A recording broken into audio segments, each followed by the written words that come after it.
Hello everyone, welcome to അഡ 24/7 മലയാളം.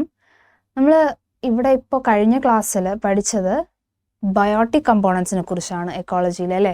ഇപ്പോൾ dairy farm ഇൻസ്ട്രക്ടറിലെ environment and എക്കോളജിയിലെ ബാക്കിയുള്ള ഭാഗം അഥവാ അബയോട്ടിക് കമ്പോണൻസിനെ കുറിച്ച്, ബാക്കിയുള്ള ഓർഗാനിസംസിനെ കുറിച്ചും നമുക്ക് നോക്കാം. ഓക്കെ, സോ ഞാൻ പറഞ്ഞതാണ് അബയോട്ടിക് ഫാക്ടേഴ്സ് എന്ന് പറഞ്ഞാൽ എന്തൊക്കെയാണ്. അബയോട്ടിക് ഫാക്ടേഴ്സ് അഥവാ ജീവനില്ലാത്ത വസ്തുക്കൾ, അല്ലേ? അബയോട്ടിക് ഫാക്ടേഴ്സിന്റെ കുറച്ച് എക്സാമ്പിളാണ് ഇവിടെ കാണുന്നത്. Light, temperature, water, air, soil, rocks, rainfall, wind എന്നൊക്കെ പറയുന്നത് എന്താണ്? അബയോട്ടിക് ഫാക്ടേഴ്സ് ആണ്. അപ്പോൾ അബയോട്ടിക് ഫാക്ടേഴ്സിനുള്ള എക്സാമ്പിൾ നമുക്ക് പഠിക്കാൻ, നമുക്ക് വേണ്ട അല്ലെങ്കിൽ ഇപ്പോൾ നമ്മൾക്ക് ആവശ്യമുള്ള മെയിൻ ആയിട്ടുള്ള ഏതൊക്കെയാണ്? ഒന്നാമത്തേത് ലൈറ്റ് ആണ്. ഓക്കെ, നമ്മൾ ആദ്യം പഠിക്കുന്ന എന്താണ്? ലൈറ്റ് ആണ്. രണ്ടാമത്തേതോ ടെമ്പറേച്ചർ. രണ്ടാമത്തെ എന്താണ്? ടെമ്പറേച്ചർ. മൂന്നാമത്തേതാണ് എന്ത്? വാട്ടർ. മൂന്നാമത്തെ എന്താണ്? വാട്ടർ. നമുക്കറിയാം ഈ മൂന്ന് കാര്യങ്ങൾ എന്താണ്? Light, temperature, water. ഇത് മൂന്നും എന്താണ്? ഒരു ജീവജാലത്തിന്റെ ലൈഫിന് അല്ലെങ്കിൽ ഒരു ജീവൻ നിലനിൽക്കാനായിട്ട് ഏറ്റവും അത്യാവശ്യമായിട്ടുള്ള കാര്യങ്ങളാണ്. അടുത്തത് എന്താണ്? സോയിൽ. നാലാമത്തെ എന്താണ്? സോയിൽ. അപ്പോൾ മണ്ണ്, ലാൻഡ്, സോയിൽ, ഇതും നമുക്ക് പഠിക്കാനുള്ളതാണ്. സോ ഈ നാലെണ്ണം ആദ്യം നമുക്ക് ഇമ്പോർട്ടൻ്റ് ആയിട്ട് അറിയേണ്ടുള്ള 4 കാര്യങ്ങളാണ്. എന്തൊക്കെയാണ് നോക്കാം. ഫസ്റ്റ് എന്ന് പറയുന്നത് എന്താണ്? ലൈറ്റ് ആണ്. ലൈറ്റിന്റെ കേസ് പറയുകയാണെങ്കിൽ plants produce food through photosynthesis which need sunlight as the energy source. അപ്പം നമുക്കറിയാം എന്താണ് പ്ലാന്റ്സ് എന്ന് പറയുന്നത്? ഫുഡ് പ്രൊഡ്യൂസ് ചെയ്യുന്നത്, അല്ലേ? ഫുഡ് ഫോട്ടോസിന്തൈസ് ചെയ്യുന്നു, അല്ലെങ്കിൽ ഫുഡ് ലൈറ്റ് ഉപയോഗിച്ച്, സൺലൈറ്റ് ഉപയോഗിച്ച് എന്ത് ചെയ്യുന്നു? പ്രൊഡ്യൂസ് ചെയ്യുന്നു. അവിടെ എന്താണ് ഏറ്റവും ഇമ്പോർട്ടൻ്റ് ആയിട്ടുള്ള ഘടകങ്ങൾ? ഏറ്റവും മെയിനായിട്ട് ആവശ്യമുള്ളത് എന്താണ്? ലൈറ്റ് ആണല്ലേ. So plants produce food through photosynthesis. അതാണ് ഓർത്തിരിക്കേണ്ടത്. പ്ലാന്റ്സ് എന്താണ് പ്രൊഡ്യൂസ് ചെയ്യുന്നത്? ഫുഡ് പ്രൊഡ്യൂസ് ചെയ്യുന്ന ആ രീതി പറയുന്ന പേരാണ് എന്ത്? ഫോട്ടോസിന്തസിസ് എന്ന് പറയുന്നത്. Which needs sunlight as the energy source. അപ്പോൾ സൺലൈറ്റ് ആണ് അവിടെയുള്ള എനർജി സോഴ്സ് എന്ന് പറയുന്നത്. ആ സൺലൈറ്റ് ഉപയോഗിച്ചാണ് എന്ത്? പ്ലാന്റ്സ് ഫുഡ് പ്രിപ്പയർ ചെയ്യുന്നത്, അല്ലെങ്കിൽ പ്ലാന്റ്സ് ഫുഡ് സിന്തസൈസ് ചെയ്യുന്നത്. സൺലൈറ്റ് ആണെന്ത്? അവിടുത്തെ എനർജി സോഴ്സ് എന്ന് പറയുന്നത്. Many species of small plants in forests which are overshadowed by tall trees are adapted to photosynthesise optimally under low light conditions. ഇപ്പോൾ ഒരുപാട് ഫോറസ്റ്റുകളിലുള്ള ഒരുപാട് ചെറിയ ചെറിയ പ്ലാന്റ്സ് ഉണ്ടല്ലേ. അപ്പോൾ ഈ പ്ലാന്റ്സ് ഒക്കെ എങ്ങനെയാണ് വലിയ മരങ്ങളുടെ കീഴിൽ നിൽക്കുന്ന ഈ പ്ലാന്റ്സ് ഒക്കെ എങ്ങനെയാണ് ഫുഡ് എന്ത് ചെയ്യുന്നത്? സിന്തസൈസ് ചെയ്യുന്നത്? നമുക്കറിയാം ലൈറ്റ് അത്യാവശ്യമാണ് ഫോട്ടോസിന്തസൈസിന്, അല്ലേ? അങ്ങനെയാണെങ്കിൽ ഈ ഉൾക്കാടുകളിൽ അല്ലെങ്കിൽ വലിയ മരങ്ങളും വലിയ ചെടികളും തിങ്ങി നിറഞ്ഞു നിൽക്കുന്ന സ്ഥലങ്ങളിൽ എങ്ങനെയാണ് ഈ കുഞ്ഞു കുഞ്ഞു ചെടികൾ ഫുഡ് പ്രൊഡ്യൂസ് ചെയ്യുന്നത്, അല്ലെങ്കിൽ എങ്ങനെയാണ് ഫോട്ടോസിന്തസൈസ് ചെയ്യുന്നത്? അപ്പോൾ many species of small plants in forest which are overshadowed by tall trees. നമ്മൾ പറഞ്ഞു തന്നെയാണ് എന്താണ്?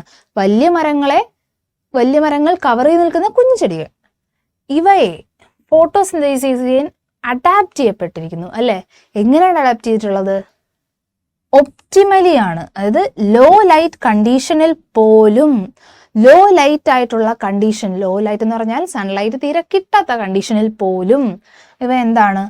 ഫോട്ടോസിന്തസൈസ് ചെയ്യാനായി അഡാപ്റ്റ് ചെയ്തിട്ടുണ്ട്. കുറച്ച് ലൈറ്റ് മതി അവർക്ക്, അല്ലേ? ഫോട്ടോസിന്തസൈസിന് കുറച്ച് ലൈറ്റ് ഉപയോഗിച്ച് എന്ത് ചെയ്യും? ഒരു ഫുഡ് പ്രിപ്പയർ ചെയ്യുന്നു. Many plants also need sunlight to meet their photoperiodic requirements for flowering. അപ്പോൾ ചെടികൾ പൂക്കാനായിട്ട് ലൈറ്റ് ആവശ്യമുണ്ട്, അല്ലേ? നമുക്കറിയാം സൂര്യകാന്തിയുടെ കേസ് എടുത്തു നോക്കിയാൽ സൺലൈറ്റ് എവിടെയാണോ അങ്ങോട്ടേക്ക് തലതിരിക്കുന്ന ഒരു പൂവാണെന്ത്? സൺഫ്ലവർ എന്ന് പറയുന്നത്. അപ്പോൾ സൺലൈറ്റ് വളരെയധികം അത്യാവശ്യമാണ് എന്നുള്ളതിനുള്ള ഉദാഹരണമാണെന്ത്? Photoperiodic requirement. അതായത് ഇത്രയും കാലം ഫോട്ടോ പീരിയഡ് എന്ന് പറഞ്ഞാൽ ലൈറ്റ് കിട്ടുന്ന ആ പീരിയഡ് അത്യാവശ്യമാണ്. എന്തിന്? പൂക്കാൻ, ഫ്ലവറിങ്ങിന് വേണ്ടി ഫോട്ടോ പീരിയോഡിക് റിക്വയർമെന്റ് ഉണ്ട്. എന്തിന്? ഫ്ലവറിങ്ങിനായിട്ട്. അത് പല പ്ലാന്റ്സും സൺലൈറ്റ് എത്രമാത്രം കിട്ടുന്നുണ്ട് എന്നതിനനുസരിച്ചാണ് എന്ത്? പൂക്കുന്നത്. അതുപോലെ തന്നെ എന്താണ്? പല പ്ലാന്റ്സും സൺലൈറ്റ് എത്രമാത്രം കിട്ടുന്നു, എത്ര പീരീഡിലേക്ക് കിട്ടുന്നു എന്നതിനനുസരിച്ചാണ് എന്ത്? കായ്ക്കുന്നത്, അല്ലേ? അപ്പോൾ അടുത്ത് എന്താണ്? Photoperiodic requirement for flowering. അതിനെന്ത് ആവശ്യമാണ്? സൺലൈറ്റ് ആവശ്യമാണ്. സൺലൈറ്റ് ആവശ്യമാണ്. Okay. For many animals, they use the variations in the photoperiod for queuing the right time for foraging, reproduction as well as migratory activities. പല ജീവികൾക്കും സൂര്യപ്രകാശത്തിന്റെ availability അനുസരിച്ചാണ് എന്ത് ചെയ്യുന്നവർ? Forage ചെയ്യുന്നത്. ഫോറേജിങ് എന്ന് പറഞ്ഞാൽ നമ്മൾ ഈ ഫുഡ് തപ്പി നടക്കുന്നത്, അല്ലെങ്കിൽ ഫുഡ് അന്വേഷിച്ച് കണ്ടുപിടിക്കുന്നത്. അതുപോലെ റീപ്രൊഡക്ഷൻ എന്ന് ചെയ്യുന്നത് എന്താണ്? ലൈറ്റിന്റെ അവൈലബിലിറ്റി അനുസരിച്ചാണ്. അതുപോലെ മൈഗ്രേഷൻ എന്തിനാണ്? നമുക്ക് ഒരു കാലാവസ്ഥ നല്ലതല്ലെങ്കിൽ അവിടെ നിന്നും എന്ത് ചെയ്യുന്നു? വേറെ നന്നായിട്ടുള്ള അല്ലെങ്കിൽ നല്ലതായിട്ടുള്ള ഒരു കാലാവസ്ഥയിലേക്ക് ഈ ജീവി എന്ത് ചെയ്യുന്നു? മൈഗ്രേറ്റ് ചെയ്യുന്നു, അല്ലെങ്കിൽ ട്രാവൽ ചെയ്യുന്നു എന്ന് വേണമെങ്കിൽ പറയാം. അപ്പോൾ പല ആനിമൽസും സൺലൈറ്റിലെ വേരിയേഷൻസ് ആണ് എന്ത് ഉപയോഗിക്കുന്നത്. എന്തിനാണ്? കറക്റ്റ് ടൈം, ഒരു കണക്ക് പറയുകയാണെങ്കിൽ കറക്റ്റ് ആയിട്ടുള്ള ഒരു സമയം കുറിക്കാൻ എന്ന് വേണമെങ്കിൽ പറയാം. ഈ സമയത്താണ് ഇതൊക്കെ ചെയ്യേണ്ടത്. ആ സമയം എങ്ങനെയാണ് കണ്ടുപിടിക്കുന്നത്? സൂര്യപ്രകാശത്തിലെ അവൈലബിലിറ്റിയുടെ വേരിയേഷൻസ് അത് വെച്ചിട്ടാണ്. ഓക്കെ. സോ ഫോട്ടോ പീരീഡ് എന്ന് പറഞ്ഞാൽ എത്ര സമയമാണ് നമുക്ക് ലൈറ്റ് കിട്ടുന്നത്? ഓക്കെ. ഫോട്ടോ എന്ന് പറഞ്ഞാൽ എപ്പോഴും ഓർക്കുക, ലൈറ്റിനെ സംബന്ധിച്ചാണ് ഫോട്ടോ എന്ന് പറയുന്നത്. അപ്പോൾ for cueing the right time for foraging, food കണ്ടുപിടിക്കാൻ, reproduction and also migratory activities എന്ന് പറഞ്ഞാൽ മോശം കാലാവസ്ഥയിൽ നിന്നും നല്ല കാലാവസ്ഥയുള്ള സ്ഥലത്തേക്ക് എന്ത് ചെയ്യുക? പോവുക. അതിനാണ് മൈഗ്രേഷൻ എന്ന് പറയുന്നത്, അല്ലേ? ഈ മൈഗ്രേഷൻ നടക്കുന്നതും എന്തിനായിരിക്കും? ഫുഡ് തേടിയായിരിക്കാം, റീപ്രൊഡക്ഷൻ വേണ്ടിയിട്ടായിരിക്കാം, അല്ലേ? അപ്പൊ അവിടെയും എന്താണ്? സൂര്യപ്രകാശം അത്യാവശ്യമാണ്. അടുത്തത്, the spectral quality of solar radiation is also important for organisms in that there are both harmful spectrum in the sunlight like UV and beneficial ones like visible spectrum. ഇപ്പോൾ റേഡിയേഷന്റെ spectral quality, നമ്മൾ ഫിസിക്സിലെ spectrum എന്താണെന്ന് പഠിച്ചിട്ടുണ്ട്, അല്ലേ? അപ്പോൾ spectral quality അനുസരിച്ച് ഓരോ ജീവജാലങ്ങളും എന്ത് ചെയ്യുന്നു? അവരുടെ ലൈഫ് പ്ലാൻ ചെയ്യുന്നു എന്ന് വേണമെങ്കിൽ പറയാം. ഇപ്പോൾ spectral quality of solar radiation is also important. Spectral quality of solar radiation is also important for organisms in that there are both harmful spectrum ഉണ്ട് സൺലൈറ്റിൽ. നമ്മൾ കേട്ടിട്ടുണ്ടല്ലേ UV റേഡിയേഷൻ. UV റേസ് കൊണ്ടല്ല എന്താ സംഭവിക്കുക? നമുക്കറിയാം ക്യാൻസർ പോലുള്ള പ്രോബ്ലംസ് ഒക്കെ ഒരുപാട് UV radiations കൊണ്ടാൽ സംഭവിക്കും നമ്മൾ കേട്ടിട്ടുണ്ട്. UV റേസ് പോലുള്ള സൺലൈറ്റിലുള്ള മാരകമായിട്ടുള്ള ഹാംഫുൾ ആയിട്ടുള്ള സ്പെക്ട്രം ഉണ്ട്. അതുപോലെ ബെനിഫിഷ്യൽ വൺസ് ഉണ്ട്, അല്ലേ? നമുക്ക് ഗുണം ചെയ്യുന്നതുണ്ട്. ഏതാണ്? വിസിബിൾ സ്പെക്ട്രം എന്ന് പറയുന്നത്. Even though not all color components of visible spectrum is available for the marine plant. അപ്പോൾ വിസിബിൾ സ്പെക്ട്രം എന്താണ്? ബെനിഫിഷ്യൽ ആണ്, അല്ലേ? നമുക്ക് നല്ല ഗുണം ചെയ്യുന്നതാണ്. പ്ലാന്റ്സിന്, ചെടികൾക്ക് ഫോട്ടോസിന്തസൈസ് ചെയ്യാനായിട്ട് വിസിബിൾ സ്പെക്ട്രം എന്ന് പറയുമ്പോൾ സിമ്പിളി പറഞ്ഞാൽ മഴവില്ലിന്റെ നിറങ്ങൾ ആലോചിച്ചാൽ മതി. അപ്പോൾ വിസിബിൾ സ്പെക്ട്രത്തിൽ മഴവില്ലിന്റെ നിറങ്ങളാണ് വരുന്നത്. ആ ഒരു സ്പെക്ട്രത്തിൽ പ്ലാന്റ്സിന് ഫോട്ടോസിന്തസൈസ് ചെയ്യാനായിട്ട് ആവശ്യം ഗ്രീൻ കളർ ആവശ്യമുണ്ട്, അല്ലേ? കാരണം പ്ലാന്റ്സിന്റെ, ചെടികളുടെ സാധാരണയുള്ള നിറം എന്താണ്? ഗ്രീൻ ആണ്. അതേപോലെ പല ബാക്ടീരിയകൾക്കും പല കളേഴ്സാണ്. പർപ്പിൾ ബാക്ടീരിയസ് ഉണ്ട്, ബ്ലൂ ഗ്രീൻ ഉണ്ട്. അപ്പോൾ ഇതിനൊക്കെ എന്താ ബെനിഫിഷ്യൽ ആയിട്ടുള്ള സൺലൈറ്റിലെ കമ്പോണന്റ് എന്ന് ചോദിച്ചാൽ അത് വിസിബിൾ സ്പെക്ട്രം ആണ്. ഈ വിസിബിൾ സ്പെക്ട്രം ഉണ്ടെങ്കിൽ കൂടി മറൈൻ പ്ലാന്റ്സിന്, മറൈൻ പ്ലാന്റ്സിന് ഈ വിസിബിൾ സ്പെക്ട്രത്തിലെ എല്ലാ കളർ കമ്പോണൻസും ഉപയോഗിക്കാൻ പറ്റില്ല. ഓക്കെ. എല്ലാ കളർ കമ്പോണൻസും, not all colour components of the visible spectrum is available for the marine plants. അത് ഓർത്ത് വയ്ക്കുക. Okay. Thus, the marine plants living in different depths get different color components of visible spectrum of light, and those in the deepest parts of the ocean doesn't have any light reaching them. അപ്പം കടലിൽ നമുക്കറിയാം പല depth ഉണ്ട്. ഓരോ ഡെപ്തിലും light എത്തുന്നതിൻ്റെ അനുസരിച്ച് അവിടെയുള്ള പ്ലാന്റ്സിൻ്റെയും aquatic ആനിമൽസിൻ്റെയും ആ ഒരു ഡിസ്ട്രിബ്യൂഷൻ എന്നാണെങ്കിൽ പറയാം. ഡിസ്ട്രിബ്യൂഷൻ എന്താണ്? വ്യത്യാസം വരും അല്ലേ? അപ്പോൾ മറൈൻ പ്ലാന്റ്സ് പല ഡിഫറെൻറ്റ് ഡെപ്സിൽ ആണ് ജീവിക്കുന്നത്, നമുക്കറിയാം. അതുകൊണ്ട് തന്നെ എന്താണ് വിസിബിൾ സ്പെക്ട്രത്തിൻ്റെ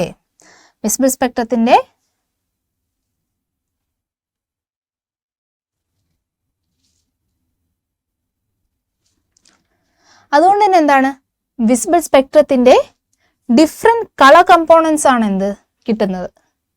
സോ ചെറിയ ഡെപ്തിലുള്ള മറൈൻ പ്ലാന്റ്സിന് എന്താണ് വിസിബിൾ സ്പെക്ട്രത്തിന്റെ പല കളർ കമ്പോണൻസ് കിട്ടും അല്ലേ? പക്ഷേ ഈ ലൈറ്റ് എത്താത്ത ഏറ്റവും ഡീപ്പായിട്ട് കിടക്കുന്ന ചില പ്ലാന്റ്സും ജീവികളൊക്കെ ഉണ്ട്. അപ്പോൾ അവയ്ക്ക് those in the deepest parts of the ocean doesn't have any light reaching dum. അതുകൊണ്ട് തന്നെ എന്തായിരിക്കും? കളർലെസ് ആവാൻ ചാൻസ് ഉണ്ട് അല്ലേ? ഏറ്റവും കൂടുതൽ ഡീപ്പ് ആയിട്ടിരിക്കുന്ന ഓഷ്യൻ്റെ പോർഷനിലുള്ള പ്ലാന്റ്സിനും ആനിമൽസിനും എന്താണ്? കളറ് അല്ലെങ്കിൽ ലൈറ്റ് വിസിബിൾ സ്പെക്ട്രം എത്താത്തത് കൊണ്ട് എന്താ അവയ്ക്ക് കളർ കമ്പോണൻസ് എല്ലാം തന്നെ കിട്ടാനുള്ള ചാൻസ് ഇല്ല. അപ്പോൾ അത് അടുത്തത്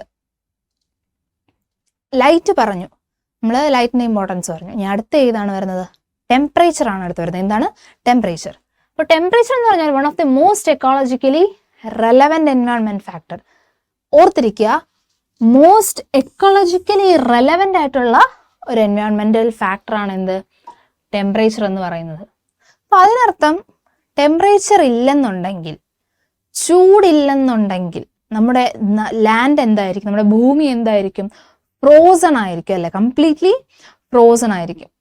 അപ്പോൾ ഈ ഫ്രോസൺ ആവുന്ന ഒരവസ്ഥയിൽ നമ്മുടെ ബോഡിയിലുള്ള പല കാര്യങ്ങളും, പല ബയോകെമിക്കൽ ആക്ടിവിറ്റീസ്, റിയാക്ഷൻസ് ഒന്നും എന്താണ്? നടക്കില്ല അല്ലേ? സോ ഏറ്റവും എക്കോളജിക്കലി റിലവൻ്റ് ആയിട്ടുള്ള ഒരു ഫാക്ടറാണ് എന്ത്? ടെമ്പറേച്ചർ എന്ന് പറയുന്നത്. ഓർത്തിരിക്കുക. Average land temperature varies seasonally, decreases progressively from the equator towards the poles and from plains towards mountain tops. ഇപ്പോൾ ടെമ്പറേച്ചറിന്റെ കേസ് എടുക്കുകയാണെങ്കിൽ നമുക്ക് അറിയാം എന്താണ്? ഭൂമിയിൽ വേരി ചെയ്യുന്നുണ്ട് അല്ലേ? ഓരോ സീസണിലും എന്താണ് ഡിഫറൻസ് വരുന്നുണ്ട്. തണുപ്പ് കാലത്ത് ടെമ്പറേച്ചർ കുറവാണ്, ചൂട് കാലത്ത് ടെമ്പറേച്ചർ ഹൈ ആണ് അല്ലേ? ഇനി ഫ്ലവറിങ് സീസണിൽ ടെമ്പറേച്ചർ എങ്ങനെയാണ്?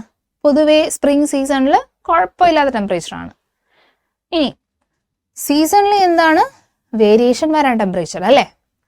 Decreases progressively from equator towards the Paul's. നമുക്കറിയാം എന്താണ്? ഭൂമിയുടെ ഇക്വേറ്റർ, ഓക്കെ, ഭൂമിയുടെ ഇക്വേറ്ററിൽ നിന്നും പോൾസിലേക്ക് പോകുമ്പോൾ അല്ലേ? ഇക്വേറ്ററിൽ നിന്നും പോൾസിലേക്ക് പോകുമ്പോൾ അവിടെ എന്താണ്? ഈ പറഞ്ഞ ടെമ്പറേച്ചർ കുറഞ്ഞു കുറഞ്ഞാണ് വരുന്നത്. നമുക്കറിയാം ഭൂമിയുടെ ഇക്വേറ്റർ, നമ്മുടെ ഇന്ത്യ എന്ന് പറയുന്നത് ഓൾമോസ്റ്റ് ഇക്വേറ്ററിലാണ്. അങ്ങനെയാണെങ്കിൽ ഇവിടെ കിട്ടുന്ന ഒരു ടെമ്പറേച്ചർ ആയിരിക്കില്ല ഇവിടെ കിട്ടുന്നത്. ഇക്വേറ്ററിൽ ടെമ്പറേച്ചർ കൂടുതലായിരിക്കും. അറ്റത്തോട്ട് ചെല്ലുമ്പോൾ അല്ലെങ്കിൽ പോൾസിലേക്ക് ചെല്ലുമ്പോൾ നമുക്കറിയാം എന്താണ്? ആർട്ടിക്കോ അന്റാർട്ടിക്കോ നമുക്കറിയാമല്ലോ. അവിടുത്തെ ടെമ്പറേച്ചർ എങ്ങനെയാണ്? വളരെ കുറവാണ്, മൈനസ് ആണല്ലേ, 0 ഡിഗ്രിയിലും താഴെയാണ്. So from the equator towards the poles it decreases progressively and from plains towards mountain tops. നമുക്കറിയാം എന്താ പ്ലെയിൻസ് എന്ന് പറയുമ്പോൾ സാധാരണയുള്ള നമ്മൾ താമസിക്കുന്ന സാധാരണയുള്ള സ്ഥലം. പ്ലെയിൻസിൽ നിന്ന് നമ്മൾ മൗണ്ടൻസിന്റെ മുകളിലേക്ക് എത്തുമ്പോൾ നമുക്കറിയാം മൗണ്ടൻസിൽ എപ്പോഴും എന്താണ്? ഒരു ലെയർ മഞ്ഞ് കാണാറുണ്ട് അല്ലേ? നല്ല ഹൈറ്റ് കൂടുന്തോറും മഞ്ഞിന്റെ കട്ടിയും കൂടും അല്ലെ? മഞ്ഞിന്റെ എമൗണ്ടും കൂടും. അപ്പോൾ പ്ലെയിൻസിൽ കമ്പയർ നോക്കുമ്പോൾ ഇവിടുന്ന് ഹീറ്റ് കുറഞ്ഞു വരും. Decreases progressively from plains to mountain tops. Okay, അപ്പോൾ അത് ഓർത്തിരിക്കുക. ഇനി ranges from less than 0 degrees Celsius in polar areas and high altitudes to greater than 50 degrees Celsius in tropical deserts in summer. അപ്പോൾ polar areas അല്ലേ? Polar ഏരിയകളിലും high ഓൾട്ടിറ്റ്യൂഡിലും 0 degree സെൽഷ്യസിന് താഴെയാണ് എന്താ? 0 degree സെൽഷ്യസിന് താഴെയാണ് എന്താ? മഞ്ഞ് അല്ലെങ്കിൽ അവിടുത്തെ ടെമ്പറേച്ചർ ഉള്ളത്. So ranges from less than 0 degrees Celsius in polar areas and high altitudes to greater than 50 degrees Celsius in tropical deserts in summer. Okay, അപ്പോൾ സമ്മറിലെ ട്രോപ്പിക്കൽ ഡെസേർട്സിൽ 50 ഡിഗ്രി സെൽഷ്യസിനെക്കാട്ടി കൂടും. പോളാർ ഏരിയാസിലും ഹയർ ഓൾട്ടിറ്റ്യൂഡ്സ് എന്ന് പറഞ്ഞാൽ നമ്മുടെ മൗണ്ടൻ പോലുള്ള higher ഓൾട്ടിറ്റ്യൂഡ്സിൽ എന്താണ്? 0 degree സെൽഷ്യസിനെക്കാട്ടിലും താഴ്ന്ന temperature ഉണ്ട്. അപ്പോൾ ആ ഒരു റേഞ്ചിലാണ് വേരി നിൽക്കുന്നത് അല്ലേ? ഇനി തെർമൽ സ്പ്രിങ്സ് നമുക്കറിയാം. നമ്മൾ എന്താ ഗെയ്സേഴ്സ് എന്ന് കേട്ടിട്ടുണ്ടോ? ഗെയ്സേഴ്സ്. ഓക്കെ, അപ്പൊ തെർമൽ സ്പ്രിങ്സ് അത് ലാവ വോൾക്കാനിക് ആക്ടിവിറ്റി കൊണ്ടുണ്ടാവുന്ന ഹോട്ട് സ്പ്രിങ്സ്, തെർമൽ സ്പ്രിങ്സ് മാത്രമല്ല ഡീപ് സീ ഹൈഡ്രോതെർമൽ വെൻസ്, കടലിന്റെ അടിത്തട്ടിൽ ഹൈഡ്രോതെർമൽ വെൻസ് ഉണ്ടായിരിക്കും. അതും ഏതാണ്ട് ഈ മാഗ്മയുടെ ആക്ടിവിറ്റി കൊണ്ടുണ്ടാവുന്നതാണ്. അപ്പോൾ തെർമൽ സ്പ്രിങ്സിലും ഡീപ് സീ ഹൈഡ്രോതെർമൽ വെൻസിലും ഉള്ള ഹീറ്റ് എത്രയായിരിക്കും? ഗ്രേറ്റർ ദാൻ 100 ഡിഗ്രി സെൽഷ്യസ് ആണ്. അപ്പോൾ 100 ഡിഗ്രി സെൽഷ്യസിനെ കാട്ടിലും ചൂടാണ് എന്ത്? ഈ പറഞ്ഞ തെർമൽ സ്പ്രിങ്സിലും ഡീപ് സീ ഹൈഡ്രോതെർമൽ വെന്റുകളിലുള്ളത്. Okay. Temperature can even affect an organism's basal metabolism as well as physiological functions as it affects the kinetics of the enzymes in its body. ഇപ്പോൾ ഓർഗാനിസങ്ങളുടെ ബേസൽ ആയിട്ടുള്ള metabolism നമുക്കറിയാം എന്താണ്? ഓർഗാനിസംസിന്റെ metabolic activities അല്ലേ? അപ്പോൾ ഓർഗാനിസമിന്റെ basal metabolism, നമ്മളിപ്പോൾ ഒരു ചെറിയ example പറഞ്ഞാൽ, കഴിക്കുന്ന ആഹാരം ദഹിക്കുക എന്ന് പറയുന്നത് അവിടെ കുറേ ഒരു മെറ്റബോളിക് ആക്ടിവിറ്റിയാണ്. അപ്പോൾ ഈ മെറ്റബോളിസം നടക്കുന്ന സമയത്ത് എന്താണ്? നമ്മൾ ഈ കഴിക്കുന്ന ആഹാരത്തെ ദഹിപ്പിക്കാനായിട്ട് ഒരുപാട് എൻസൈമുകളും ഹൈഡ്രോക്ലോറിക് ആസിഡ് പോലുള്ള കാര്യങ്ങളൊക്കെ വർക്ക് ചെയ്യുന്നുണ്ട് അല്ലേ? അപ്പോൾ ഇതെല്ലാം എന്താണ്?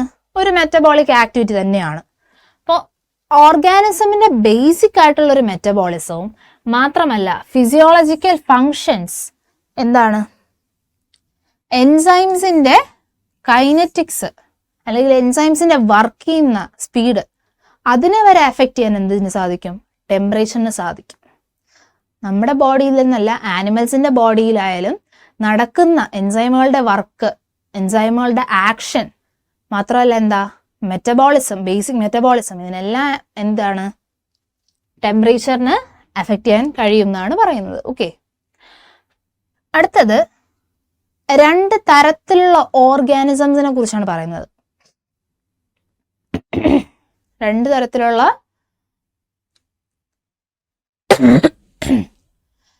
തരത്തിലുള്ള ഓർഗാനിസംസിനെ കുറിച്ചാണ് പറയുന്നത്. ടെമ്പറേച്ചർ സഹിക്കാൻ പറ്റുന്ന റേഞ്ചിനനുസരിച്ച്. ഓക്കെ, എങ്ങനെയാണ്? ടെമ്പറേച്ചർ എത്രമാത്രം സഹിക്കാൻ കഴിയോ അതിന്റെ റേഞ്ചിനനുസരിച്ച് നമ്മൾ ഓർഗാനിസത്തിനെ 2ആയിട്ട് എന്ത് ചെയ്തിട്ടുണ്ട്? ഡിവൈഡ് ചെയ്തിട്ടുണ്ട്. ഫസ്റ്റ് നോക്കാം. ഫസ്റ്റ് എന്താണ്? യൂറി തെർമൽ എന്നാണ് ഫസ്റ്റ് വന്നത്. ആ പേരിലെന്തോ യൂറി തെർമൽ. തെർമൽ എന്ന് പറഞ്ഞാൽ ടെമ്പറേച്ചർ. ഓക്കെ. യൂറി തെർമൽ എന്ന് പറഞ്ഞാൽ organisms that can thrive in A wide range of temperature. ഒരുപാട് ഡിഫറെന്റ് റേഞ്ചസ് ഓഫ് ടെമ്പറേച്ചറിൽ ഒരു കുഴപ്പമില്ലാതെ ജീവിക്കാൻ പറ്റുന്ന ഓർഗാനിസംസ് ഏതാണോ അതിനെയാണ് എന്ത് പറയുന്നത്? Eurythermal. എന്താണ്? Eurythermal. Then stenothermal. Obviously ഒരുപാട് റേഞ്ചസ് ഓഫ് ടെമ്പറേച്ചറിൽ ജീവിക്കാൻ പറ്റുന്ന ആനിമൽസ് ഉണ്ടെങ്കിൽ വളരെ കുറച്ച് റേഞ്ചിൽ ജീവിക്കാൻ പറ്റുന്ന ആനിമൽസും കാണുമല്ലോ. അവയെ പറയുന്ന പേരാണ് എന്ത്? Steno thermal. മറ്റെന്താണ്? Yuri thermal. Organisms that can thrive only in A narrow range of temperature. ഒരു നാരോ റേഞ്ച് ഓഫ് ടെമ്പറേച്ചറിൽ ജീവിക്കാൻ കഴിയുന്ന ഓർഗാനിസംസ് ആണ് എന്ത്? സ്റ്റീനോ തെർമൽ എന്ന് പറയുന്നത്. ഓക്കെ. എക്സാമ്പിൾസ് പറയുകയാണെങ്കിൽ നമുക്കറിയാം, ഹ്യൂമൻ ബീങ്സ് എന്താണ്? യൂറി തെർമൽ ആണോ സ്റ്റീനോ തെർമൽ ആണോ? നമുക്ക് ബോഡിയിലെ ടെമ്പറേച്ചറിനെ ബാലൻസ് ചെയ്യാൻ കഴിയും അല്ലേ? അപ്പം നമ്മൾ എന്താണ്? We are eurythermal animals. നമുക്ക് ഏത് ടെമ്പറേച്ചറിൽ പോയാലും നമുക്ക് ജീവിക്കാം. തണുപ്പ് കാലമായാലും ചൂടുകാലമായാലും മഞ്ഞായാലും മഴയായാലും എന്താണ്? മനുഷ്യന് അല്ലെങ്കിൽ ഹ്യൂമൻസിന് ജീവിക്കാൻ ഒരു പ്രശ്നമില്ല. സോ അങ്ങനെയാണെങ്കിൽ എക്സാമ്പിൾസിൽ കാറ്റ്, ഡോഗ് എന്നൊക്കെ പറയുന്നത് എന്താണ്? മാമൽസ് ആണ്. ഓക്കെ. അതുപോലെ ഹ്യൂമൻ ബീയിങ് വേണമെങ്കിൽ ചേർക്കാം എക്സാമ്പിൾ ആയിട്ട് പറയുകയാണെങ്കിൽ. സോ ഇതൊക്കെ എന്താണ്? യൂറി തെർമലിൽ പെടുന്നതാണ്. നമുക്ക് ഒരു വൈഡ് റേഞ്ച് ഓഫ് ടെമ്പറേച്ചർ സഹിക്കാൻ പറ്റുന്ന ജീവികളാണ് മാമൽസ് എന്ന് പറയുന്നത്. So we are eurythermal animals. അടുത്ത സ്റ്റീനോ തെർമൽ. സ്റ്റീനോ തെർമലിന് എക്സാമ്പിൾ എന്ന് പറയുന്നത് പെൻഗ്വിൻ, ക്രോക്കോഡൈലൊക്കെയാണ്. പെൻഗ്വിൻ നമുക്കറിയാം ചൂട് ക്ലൈമറ്റിൽ എന്താണ്? പെൻഗ്വിൻസിന് സർവൈവ് ചെയ്യാൻ കുറച്ച് പാടാണ് അല്ലേ? അപ്പോൾ ചൂട് ക്ലൈമറ്റിൽ പാടായതുകൊണ്ട് തന്നെ പെൻഗ്വിൻസ് എന്താണ്? തണുപ്പ് മാത്രം അവയ്ക്ക് അഡ്ജസ്റ്റ് ചെയ്യാൻ പറ്റത്തുള്ളൂ. So they are stenothermal. Okay. Range of tolerance to temperature determines their geographical distributions. അങ്ങനെയല്ലേ? അതായത് എത്രമാത്രം ടെമ്പറേച്ചർ താങ്ങാൻ കഴിയുമോ, എത്ര റേഞ്ച് ഓഫ് ടെമ്പറേച്ചറിനെ അഡ്ജസ്റ്റ് ചെയ്യാൻ കഴിയുമോ, അല്ലെങ്കിൽ എന്താ എത്രമാത്രം ആണ് ഒരു ജീവിയുടെ, ഒരു ഓർഗാനിസത്തിന്റെ റേഞ്ച് ഓഫ് ടെമ്പറേച്ചർ എന്നുള്ളത് അനുസരിച്ചാണ് എന്ത്? ആനിമൽസിന്റെ ഡിസ്ട്രിബ്യൂഷൻ. ഓക്കെ. എക്സാമ്പിൾ പറയുകയാണെങ്കിൽ ഞാൻ നേരത്തെ പറഞ്ഞല്ലോ, പോളാർ ബിയേഴ്സ് എവിടെ കണ്ടുള്ളൂ? പോളാർ എന്ന് പറയുന്നത് തന്നെ എന്താണ്? പോൾസിൽ കാണുന്നത് അല്ലേ? അപ്പോൾ അതുപോലെ തന്നെ പെൻഗ്വിൻസിന്റെ കേസ് ഞാൻ പറഞ്ഞു. പെൻഗ്വിൻസിന്റെ കേസിൽ എന്താണ്, അവയും പോളാർ റീജിയണിൽ മാത്രമേ കാണുള്ളൂ അല്ലേ.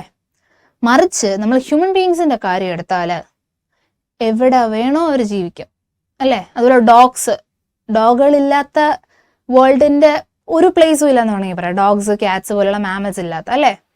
അങ്ങനെയാണെങ്കിൽ യൂറിതെർമൽ ആയിട്ടുള്ള ജീവികളും സ്റ്റീനോതെർമൽ ആയിട്ടുള്ള ജീവികളെയും അതിന്റെ രീതിയിൽ എന്ത് ചെയ്തിട്ടുണ്ട്, ഡിസ്ട്രിബ്യൂഷൻ ചെയ്തിട്ടുണ്ട്. Okay, so range of tolerance to temperature determines their geographical distributions. Okay, അടുത്തതാണ് എന്ത്, വാട്ടർ എന്ന് പറയുന്നത്. നമുക്കറിയാം വാട്ടർ ഇല്ലാതെ ജീവിക്കാൻ കുറച്ച് പാടാണ്. കാരണം എന്താ, ഹ്യൂമൻസിന്റെ ബോഡിയിലുള്ള പല മെറ്റബോളിസം, പല മെക്കാനിസംസ്, പല കാര്യത്തിനും അത്യാവശ്യമായിട്ടുള്ളൊരു ഘടകമാണ് എന്ത്, വാട്ടർ എന്ന് പറയുന്നത്. ഹ്യൂമൻസിന്റെ ബോഡിയിൽ മാത്രമല്ല എല്ലാ ഓർഗാനിസത്തിനും എന്താണ്, വാട്ടർ വളരെയധികം അത്യാവശ്യമാണ്. കാരണം വാട്ടർ ഉണ്ടെങ്കിലേ അവയുടെ ബോഡിയിലെ പല മെറ്റബോളിസംസും കറക്റ്റായിട്ട് വർക്ക് ചെയ്യത്തുള്ളൂ. അങ്ങനെയാണെങ്കിൽ it is another important factor that influences the life of organisms next to temperature. അപ്പോൾ ടെമ്പറേച്ചറിന്റെ ഒപ്പം തന്നെ നിൽക്കുന്ന വളരെയധികം ഇമ്പോർട്ടൻ്റ് ആയിട്ടുള്ള ഒരു ഫാക്ടറാണ് അല്ലേ ഇത് വാട്ടർ എന്ന് പറയുന്നത്. And it influences the life of organisms next to temperature. The unavailability of water in deserts is overcome by special adaptations. Even the productivity of plants and their distribution is dependent on water. ഇപ്പോൾ ഡെസേർട്സിൽ, മരുഭൂമികളിൽ വെള്ളം available അല്ല അല്ലേ, water availability കുറച്ച് കുറവാണെന്ന് നമുക്കറിയാം. So അങ്ങനത്തെ വെള്ളത്തിന്റെ unavailability എവിടെയാണ്, ഡെസേർട്സിലുള്ളത് ഓവർകം ചെയ്യുന്നത് ചില സ്പെഷ്യൽ അഡാപ്റ്റേഷൻസ് ഉപയോഗിച്ചാണ്. ഓക്കെ, ചില സ്പെഷ്യൽ അഡാപ്റ്റേഷൻസ് ഉപയോഗിച്ചാണ് ഓവർകം ചെയ്യുന്നത്. Even the productivity of plants and the distribution is dependent on water. അപ്പോൾ പ്ലാന്റ്സിന്റെ പ്രൊഡക്ടിവിറ്റിക്ക് ആവശ്യമായിട്ടുള്ള രണ്ടാമത്തെ കമ്പോണന്റ്, രണ്ടാമത്തെ അബയോട്ടിക് ഫാക്ടറാണ് എന്ത്, വാട്ടർ. ടെമ്പറേച്ചറിന്റെ കൂടെ തന്നെ water is very very important for plants and it determines the distribution also. അതാണ് ഇമ്പോർട്ടൻറ്റ്. ഞാൻ പറഞ്ഞില്ലേ, ഈ പറഞ്ഞ ടെമ്പറേച്ചറിന്റെ ആയാലും വാട്ടറിന്റെ ആയാലും അവൈലബിലിറ്റിയും ആ റേഞ്ചും അനുസരിച്ചാണ് എന്ത്, ഡിസ്ട്രിബ്യൂഷൻ ഉണ്ടാകുന്നത്.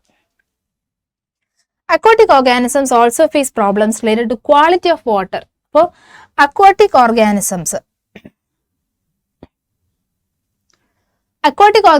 എന്ന് പറയുമ്പോൾ ഫ്രഷ് വാട്ടർ ആവാം, ബാക്ക് വാട്ടറിലുള്ളവയാവാം, അല്ലെങ്കിൽ മറൈൻ ഓർഗാനിസംസ് ആവാം അല്ലെ. അക്വാട്ടിക് ഓർഗാനിസംസ് എന്താണ്, വാട്ടർ ക്വാളിറ്റി വെച്ചിട്ടുള്ള പ്രോബ്ലംസ് നേരിടാറുണ്ട്. ഇപ്പം pH, അതുപോലെ കെമിക്കൽ കോമ്പോസിഷൻ, ഇതൊക്കെയാണ് നമുക്ക് വാട്ടർ ക്വാളിറ്റി ചെക്ക് ചെയ്യുമ്പോൾ നമ്മൾ നോക്കുന്ന കാര്യങ്ങൾ അല്ലേ.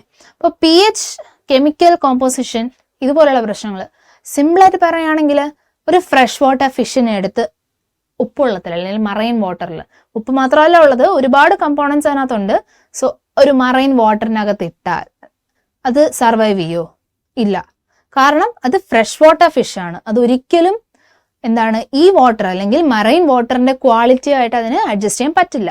സെയിം വേ ഒരു മറൈൻ ഫിഷ് അല്ലെങ്കിൽ ഒരു മറൈൻ ഓർഗാനിസം അതിനായിട്ട് നമ്മൾ ഫ്രഷ് വാട്ടറിൽ ഇട്ടാലോ, അപ്പോഴും എന്താണ്, അതിന് സർവൈവ് ചെയ്യാനും പാടായിരിക്കും. ഇനി the salinity of water due to salt concentration is really important. അപ്പോൾ salinity of water, salinity എന്താണ്, concentration of salt decides salinity. അപ്പോൾ വാട്ടറിന്റെ salinity എന്തുകൊണ്ടാണ്, സോൾട്ടിന്റെ കോൺസെൻട്രേഷൻ കൊണ്ടുണ്ടാവുന്ന salinity ഇസ് റിയലി ഇമ്പോർട്ടൻറ്റ് അല്ലേ. ഞാൻ നേരത്തെ പറഞ്ഞ അതേ റീസൺ തന്നെയാണ്. ഫ്രഷ് വാട്ടറിൽ ജീവിക്കുന്ന ഒരു ജീവിയെ പിടിച്ച് മറൈൻ വാട്ടറിൽ ഇട്ടാലും, മറൈൻ വാട്ടറിൽ ജീവിക്കുന്ന ഒരു ജീവിയെ പിടിച്ച് ഫ്രഷ് വാട്ടറിൽ ഇട്ടാലും രണ്ടിനും താങ്ങാൻ കഴിയില്ല അല്ലേ. That is because of the difference in the salinity, salt concentration difference കൊണ്ടാണ് അങ്ങനെ. The salinity in inland waters is 5 ppt, that in sea water is 30 to 35 ppt, and in some hypersaline lagoons it is greater than 100 ppt. അപ്പോൾ ഈ ppt എന്ന് പറഞ്ഞാൽ parts per 1000 എന്ന് പറയുന്ന ഒരു measurement ആണ്. അപ്പോൾ ppt എന്ന് പറഞ്ഞാൽ എന്താണ്, പാർട്സ് പെർ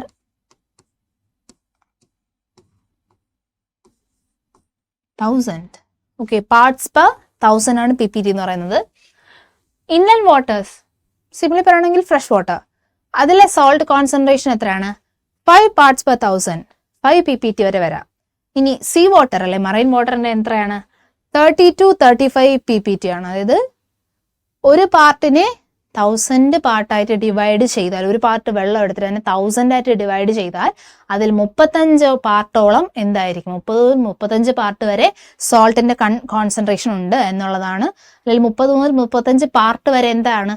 സോൾട്ട് ആണ് എന്നാണ് PPT കൊണ്ട് ഉദ്ദേശിക്കുന്നത്. ഓക്കെ, ഇനി ചില ഹൈപ്പർ സലൈൻ ആയിട്ടുള്ള ലഗൂൺസിൽ വളരെയധികം സോൾട്ട് കോൺസെൻട്രേഷൻ ഉള്ള വളരെയധികം സലൈനിറ്റി കൂടിയ ചില ലഗൂൺസ് ഉണ്ട്. അവിടെ എന്താണ്?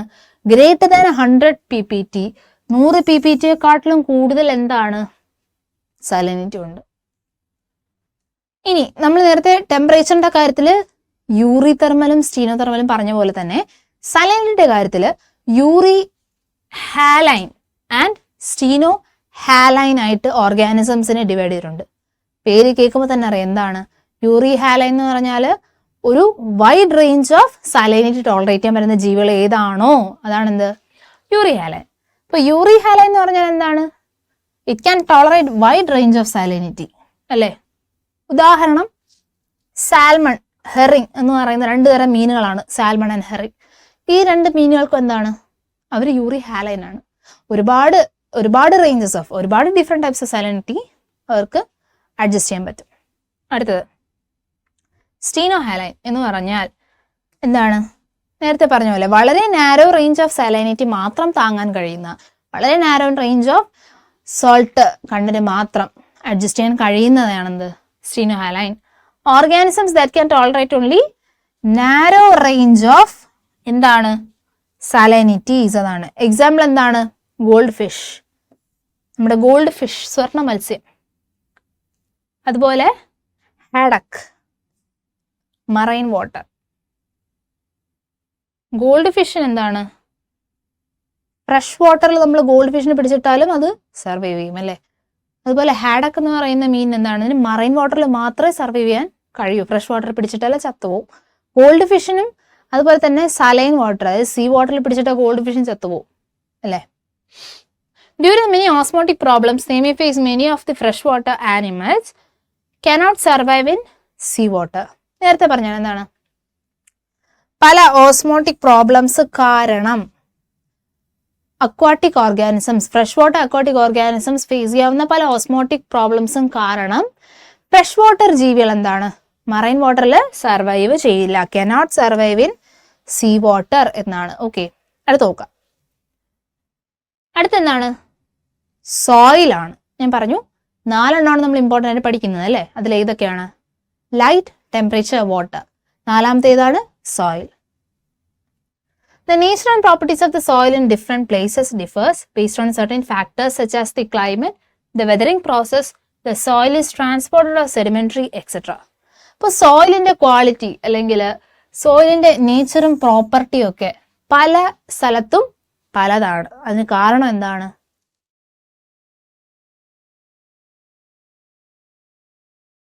പല സ്ഥലത്തും പലതാണ്. കാരണം ക്ലൈമറ്റ്, വെതറിംഗ് പ്രോസസ്, അതുപോലെ സോയിൽ ട്രാൻസ്പോർട്ട് ചെയ്തതാണോ സെഡിമെന്ററി ആണോ, ഇങ്ങനെയൊക്കെയുള്ള ഓരോരോ ഫാക്ടേഴ്സ് കാരണമാണ് എന്ത്? ഇതിൻ്റെ ക്വാളിറ്റി അല്ലെങ്കിൽ അതിൻ്റെ നേച്ചർ, പ്രോപ്പർട്ടി അതൊക്കെ എന്ത് ചെയ്യുന്നത്? വ്യത്യസ്തമായി വരുന്നത്. സോ ക്ലൈമറ്റ് നമുക്കറിയാം, കാലാവസ്ഥ അനുസരിച്ച് എന്താണ്? സോയിലിൻ്റെത് ഡിഫറൻസ് ഉണ്ടാവാം അല്ലേ? വെതറിംഗ് പ്രോസസ്, വെതറിംഗ് എന്ന് പറഞ്ഞാൽ എന്താണ്? റോക്സിൽ നിന്ന് അല്ലെങ്കിൽ റോക്സ് പൊടിഞ്ഞ് സോയിൽ ഉണ്ടാവുന്നതാണ് എന്ത്? വെതറിംഗ് പ്രോസസ് എന്ന് പറയുന്നത്. അപ്പോൾ വെതറിംഗ് പ്രോസസ് അനുസരിച്ച് എന്താണ്? സോയിൽ ക്വാളിറ്റിയിൽ, പ്രോപ്പർട്ടിയിലും ഡിഫറൻസ് വരാം. ഇനി the soil is transported or sedimentary. Soil എന്താണ്? ട്രാൻസ്പോർട്ട് ചെയ്യപ്പെട്ടതാണോ, എവിടെന്നെങ്കിലും ഒഴുകി വന്നതാണോ, അല്ലെങ്കിൽ സെഡിമെന്റ് ചെയ്തതാണോ? ഇപ്പൊ ബെഡ് എന്താണ്? സോയിൽ റിവർ ബെഡുകളിൽ സെഡിമെന്റേഷൻ നടന്നതാണോ? അങ്ങനെയൊക്കെയുള്ള രീതിയിൽ എന്താ ഓരോ സ്ഥലത്തെയും സോയിലിന്റെ ആ ഒരു ക്വാളിറ്റി, പ്രോപ്പർട്ടി, നേച്ചർ അതൊക്കെ എന്താണ്? ഡിഫറെൻ്റ് ആയിട്ട് വരാം. Various characteristics of the soil like the grain size, soil composition and aggregation determines the percolation. Percolation അതായത് ഈ പറഞ്ഞ പല ക്യാരക്ടറിസ്റ്റിക്സ്, സോയിലിന്റെ ആ മണ്ണിന്റെ പല ക്യാരക്ടറിസ്റ്റിക്സ് എന്തൊക്കെയാണ് ഗ്രെയിൻ സൈസ് പോലുള്ള ക്യാരക്ടറിസ്റ്റിക്സ് ആവാം. സോയിലിന്റെ ഗ്രെയിൻ എത്രമാത്രം ചെറുതാണ് എത്രമാത്രം വലുതാണ് എന്നുള്ളതനുസരിച്ചും. സോയിൽ കമ്പോസിഷൻ, ഒരു സിംഗിൾ ടൈപ്പ് മാത്രമേ ഉള്ളൂ അതിനകത്ത്.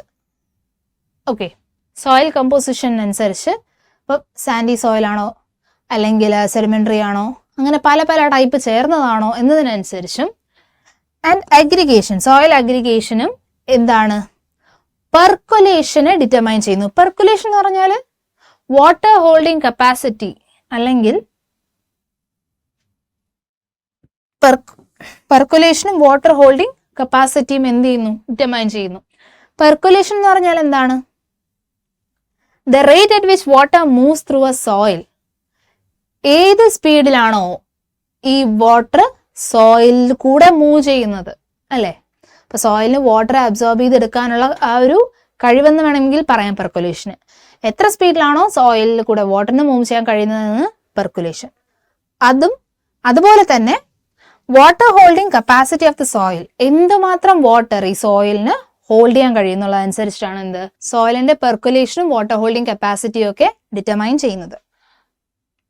ഇനി these characteristics along with soil pH, mineral composition and topography, the form of landscape, it steepness, shape and shape aspect, അതാണ് ടോപ്പോഗ്രഫി എന്ന് പറയുന്നത് അല്ലെ.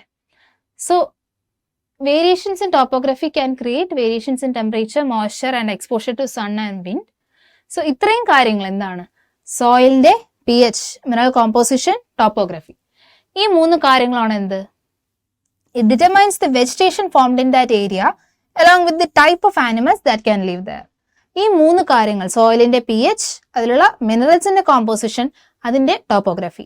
അപ്പോൾ ടോപ്പോഗ്രഫി എന്താണെന്ന് വെച്ചാൽ ആ ലാൻഡ്സ്കേപ്പിന്റെ ഫോം എന്താണ്, ആ ലാൻഡ്സ്കേപ്പ് എങ്ങനെയാണ് ഫോം ചെയ്തിരിക്കുന്നതാണ് ടോപ്പോഗ്രഫി എന്ന് പറയുന്നത് അല്ലെ. സോ ആ ഫോം എന്താണ് ഉദ്ദേശിക്കുന്നത്, അതിന്റെ സ്റ്റീപ്നെസ്, ആ ലാൻഡ്സ്കേപ്പിന്റെ സ്റ്റീപ്നെസ് ആവാം, അതിന്റെ ചെരുവാവാം, അതിന്റെ ഷേപ്പ് ആവാം, ലാൻഡ്സ്കേപ്പ് എങ്ങനെയാണ് ആ ലാൻഡ് ഷേപ്പ് ഉണ്ടായിട്ടുള്ളത്. അതുപോലെ അതിന്റെ സ്ലോപ്പ് ആസ്പെക്ട് ആവാം. സ്ലോപ്പ് ആസ്പെക്ട് എന്ന് പറഞ്ഞാൽ ഒരു സ്ലോപ്പ് ഏത് ഡയറക്ഷനിലാണ് ഫേസ് ചെയ്തിരിക്കുന്നതിനനുസരിച്ച്, നോർത്താണോ സൗത്താണോ ഈസ്റ്റ് ആണോ വെസ്റ്റ് ആണോ, ഏത് ഡയറക്ഷനാണ് ആ സ്ലോപ്പ് എന്ത് ഫേസ് ചെയ്തിരിക്കുന്നതനുസരിച്ചുള്ളത്. അതുപോലെ variations in topography can create variations in temperature, moisture and exposure to sun and wind. അപ്പോൾ ടോപ്പോഗ്രഫിയിലുള്ള വേരിയേഷൻസിന് എന്താണ്, ഈ പറയും പോലെ ടെമ്പറേച്ചറിലും മോയ്സ്ചർ, എക്സ്പോഷർ ടു സൺ, അതുപോലെ വിൻഡ്, ഇതിലെല്ലാത്തിലും വേരിയേഷൻസ് ക്രിയേറ്റ് ചെയ്യാൻ കഴിയുന്നതാണ് അല്ലെ. ഈ 3 ക്യാരക്ടറിസ്റ്റിക്സുമാണ് എന്ത്, soil pH, topography and mineral composition. 3 ക്യാരക്ടറിസ്റ്റിക്സുമാണ് എന്ത്, അവിടെയുള്ള വെജിറ്റേഷൻ ഏതാണ് ഡിസൈഡ് ചെയ്ത് കഴിഞ്ഞാൽ അവിടെയുള്ള ഓർഗാനിസംസ് ഏതാണ് എന്നുള്ളത് ഡിസൈഡ് ചെയ്യുക അല്ലെ. In aquatic environment, the sediment characteristics can decide the type of benthic animals that can thrive there.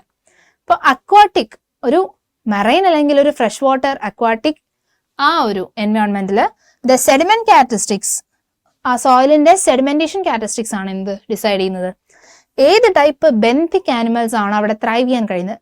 ബെന്തിക് animals എന്ന് പറഞ്ഞാൽ creatures that dwell on, in or near the waters bottom, അതായത് ആ ഒരു വാട്ടർ ബോഡിയുടെ ഏറ്റവും ബോട്ടം ആവാം അല്ലെങ്കിൽ അതിന് അടുത്താവാം, അവിടെ ഡ്വെൽ ചെയ്യുന്ന ഏതൊരു ടൈപ്പ് ക്രീച്ചർ ആണെങ്കിലും അതിന് എന്ത് പറയുന്നു, ബെന്തിക് ആനിമൽസ് എന്ന് പറയുന്നു. ഓർത്തിരിക്കുക, ബെന്തിക് ആനിമൽസ് അല്ലെ.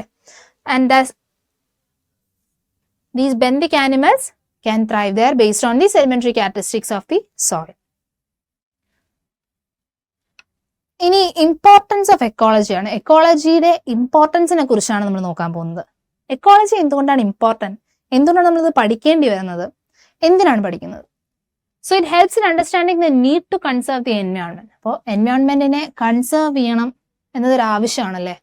So it helps us in understanding the need to conserve environment and how the actions of humans affect the environment and the organisms in it. അപ്പോൾ നമ്മൾ മനുഷ്യരുടെ ആക്ഷൻസ് എങ്ങനെയാണ് എൻവയോൺമെന്റിനെ ബാധിക്കുന്നത്, എൻവയോൺമെന്റിലുള്ള ആനിമൽസ്, പ്ലാന്റ്സ് ഇതിനെയൊക്കെ എങ്ങനെയാണ് ബാധിക്കുന്നത് അല്ലെ. How the actions of humans affect the environment and the organisms in it. അടുത്ത എന്താണ്, it allows us to understand the availability of resources which is necessary for every organism and its proper use without exploiting or restricting it. അപ്പോൾ എങ്ങനെ resources എല്ലാ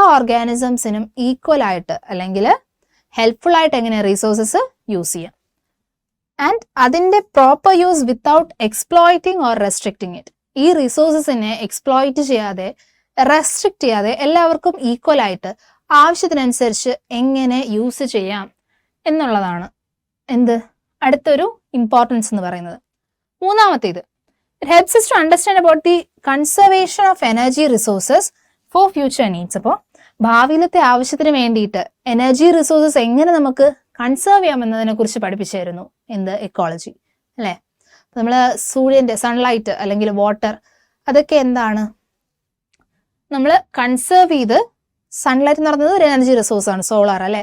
അപ്പോൾ energy resource എങ്ങനെ conserve ചെയ്യാം for future needs എന്ന് പഠിപ്പിച്ചായിരുന്നു. നാലാമത്തേത്, helps in understanding the concept of being eco friendly and go hand in hand harmoniously with the organisms around us and with the environment. അപ്പോൾ എങ്ങനെയാണ് eco friendly എന്ന് പറയുന്ന ഒരു കോൺസെപ്റ്റ് എന്താണ് എന്നുള്ളത് നമുക്ക് പഠിപ്പിച്ചായിരുന്നു. ഓൾസോ എങ്ങനെ നമുക്ക് ഓർഗാനിസംസ് ആയിട്ട് ഒരു how to go hand in hand with the organisms around us, എങ്ങനെ നമുക്ക് അവയെ ഉപദ്രവിക്കാതെ അവയോട് ചേർന്ന് സർവൈവ് ചെയ്യാം എന്നുള്ളതും കൂടി എക്കോളജി നമുക്ക് പഠിപ്പിച്ചായിരുന്നു. That is why ecology is a really important study. അപ്പോൾ ഇതാണ് എക്കോളജിയുടെ ഇമ്പോർട്ടൻസ് എന്ന് പറയുന്നത്. ജസ്റ്റ് ഒന്ന് വായിച്ചിരുന്നാൽ മതി. ഓക്കെ, സോ എല്ലാവർക്കും ഇന്നത്തെ ക്ലാസ് ഇഷ്ടമായി എന്ന് വിചാരിക്കുന്നു. ഇഷ്ടമായെങ്കിൽ ലൈക്ക് ചെയ്യുക, സബ്സ്ക്രൈബ് ചെയ്യുക, കമൻറ്റ് ചെയ്യുക. Thank you for hearing it. ബാക്കിയുള്ളത് അടുത്ത ക്ലാസ്സിൽ അപ്ലോഡ് ചെയ്യുന്നതാണ്. Thank you. ഇതുപോലെയുള്ള ധാരാളം വീഡിയോസ് കാണുന്നതിനായി അഡ 24/7 മലയാളം യൂട്യൂബ് ചാനൽ സബ്സ്ക്രൈബ് ചെയ്യൂ.